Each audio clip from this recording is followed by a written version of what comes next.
On the surface, Salem looks peaceful tonight. A holiday glow warms the windows. Families try to settle into something that resembles normal. There are laughs, awkward smiles, and small moments that look almost comforting. But don't let the calm fool you. Because beneath that soft Thanksgiving warmth lie pressure points ready to burst. Secrets nobody is prepared to face. And a quiet tension so sharp that one wrong word could split everything open. Wednesday, November 26th, is not the loudest episode of the week. It's not explosive. It's not chaotic. But it is the moment everything shifts. Loyalties wobble. Relationships tilt in dangerous directions. And one tiny moment, one single spark, lights the fuse on every crisis coming next. Let's break it down. The night opens with a warm glow inside Brady's pub. Roman sets a tray of snacks on the table, cracking a smile that looks a little too forced, and announces, "All right, you two, holiday game time." Steve raises a brow. Kayla gives a playful groan. The mood is light, almost. But in Salem, light is usually camouflage. As Roman pulls out a stack of cards for a silly, holiday truth or dare trivia, something changes in his expression. It's subtle, just a flicker, but sharp enough for the audience to catch. He's watching, not the cards, but them. Every time Roman asks a question, Steve and Kayla exchange those tiny, quick glances, the kind of glances couples give when they share a secret they don't want exposed. And Roman notices every single one. He catches the half-second pause before Steve answers a question about work stress. He hears how Kayla's voice suddenly tightens, ever so slightly, every time the hospital is mentioned. And he's old enough, smart enough, and Brady enough to know, those reactions aren't random. At first, it's micro-expressions. Then, it's the way Steve's hand taps his knee under the table, nervous, controlled, tense. Then, it's Kayla avoiding direct eye contact when Roman jokes, "What's going on at that hospital these days, anyway?" Her smile freezes. Steve clears his throat. Roman's eyes narrow, but he keeps smiling, keeps playing, keeps pretending this is just family fun. Because Roman Brady isn't just a pub owner tonight. He's reading them like a crime scene. And the audience can feel it. This isn't about a game at all. This is the moment Roman begins connecting dots about patient files, strange test results, unexplained hospital behavior, and a name he suspects is being buried much deeper than it should be. The holiday game is just the cover. Roman's suspicion is the real story. And Wednesday marks the exact second he starts seeing the cracks in Steve and Kayla's perfect facade, cracks that could blow open a hidden storyline no one in Salem is ready for. Across town, the tone shifts completely, from tense suspicion, to a different kind of danger. The romantic kind. Gabby Hernandez and Philip Kuriakis step into their date night with a chemistry that almost surprises them. Philip, tonight, is a different man. He's softer, more open. His shoulders aren't held in that usual Kuriakis tension. For once, it seems like he's allowing himself to believe he deserves happiness. He talks about Thanksgiving traditions. He jokes about past disasters. He lets out real laughter, deep, relaxed, almost youthful. And Gabby watches him. She leans closer. She rests her hand near his without directly touching. She gives him those trademark, Gabby eyes, full of warmth, fire, and temptation. To Philip, it feels natural, comforting, maybe even romantic. But for Gabby, every laugh is a dagger. Because underneath her charm, underneath her flirting, underneath the spark that even she can't deny, lives the truth she's terrified of. She is actively betraying him. Not in secret texts, not in vague manipulation, but in a deep, foundational, professional betrayal, sabotaging the Titan-Demera merger Philip is desperately trying to protect. She knows that if he knew, if he understood that she's smiling into his eyes while working with the Demeras behind his back, it wouldn't just break his heart. It would shatter his pride, his trust, and the fragile progress he's fighting so hard to keep. And then Philip asks the question. The question the writers crafted for maximum impact. Do you ever feel like someone's not telling you the whole truth? Time stops. Gabby's fork pauses midair. Her lips part just slightly. Her eyes widen, only a fraction, but enough to show the panic underneath. 1 second. One tiny second where the mask slips. Then Gabby recovers, a laugh, smooth but too quick. A smile, bright but too sharp around the edges. She thinks she covered it. Philip thinks she's just teasing. But the audience? They know exactly what they just witnessed.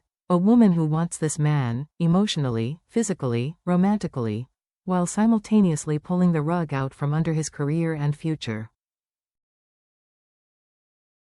She's falling for him, but she's also destroying him.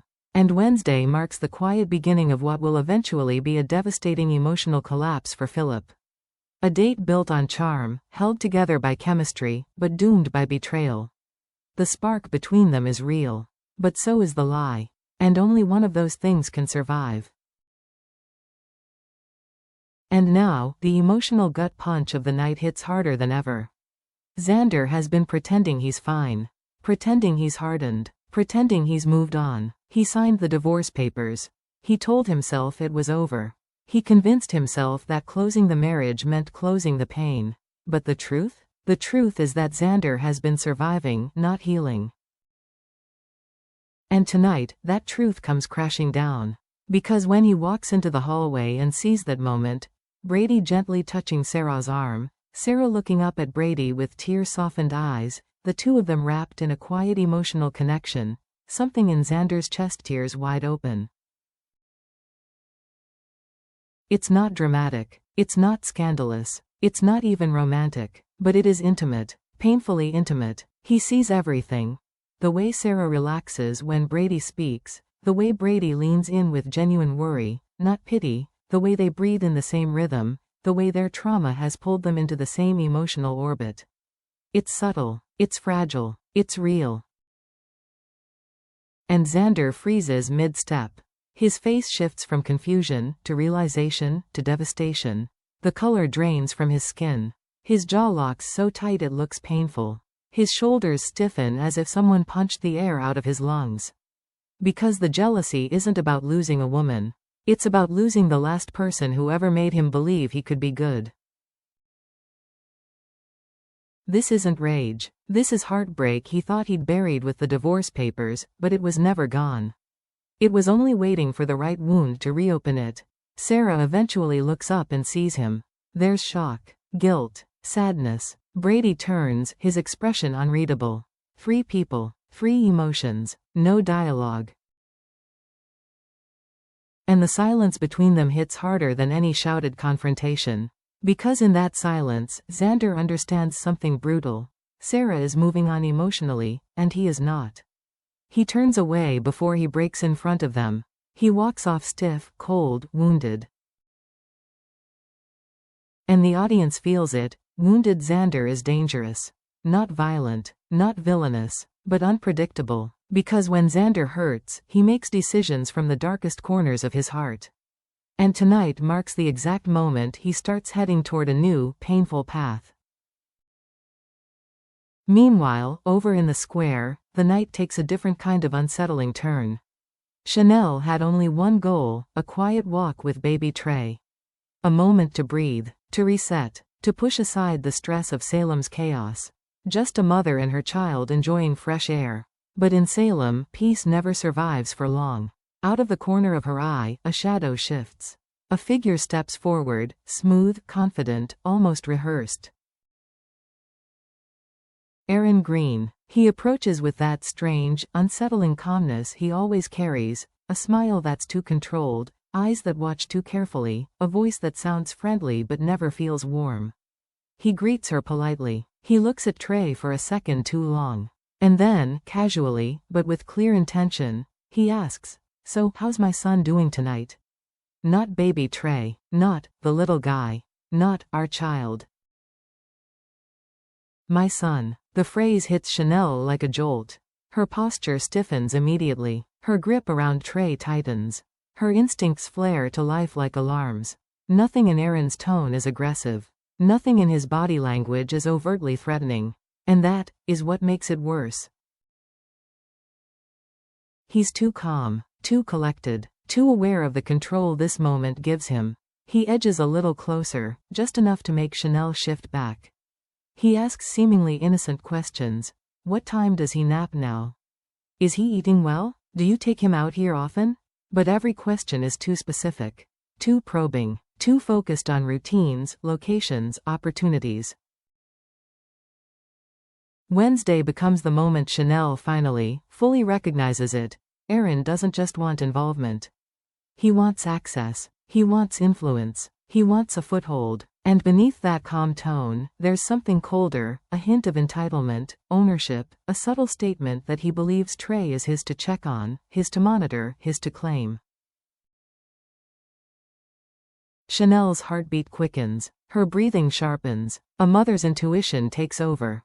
She tries to stay polite, but her voice wavers. She steps back again, and Aaron notices. Oh, he definitely notices. But instead of backing off, he simply smiles, a small, chilling smile that says he's just getting started. And the audience knows, this isn't a coincidence. This isn't a friendly check-in. This is the beginning of a custody war, one that will involve power, manipulation, legal threats, and emotional damage. And Chanel, completely unaware of how deep this goes, is only seeing the first crack in the fight that's coming. Tonight isn't the battle. Tonight is the warning shot. Back at the Horton house, the emotional tone shifts into something heavy, something vulnerable. Jennifer Devereaux stands in the living room clutching a mug she isn't even drinking from.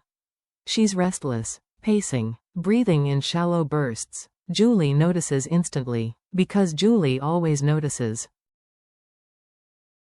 When Jennifer finally sits down, the words spill out, not calmly, not confidently, but in a trembling rush she's been holding back for far too long.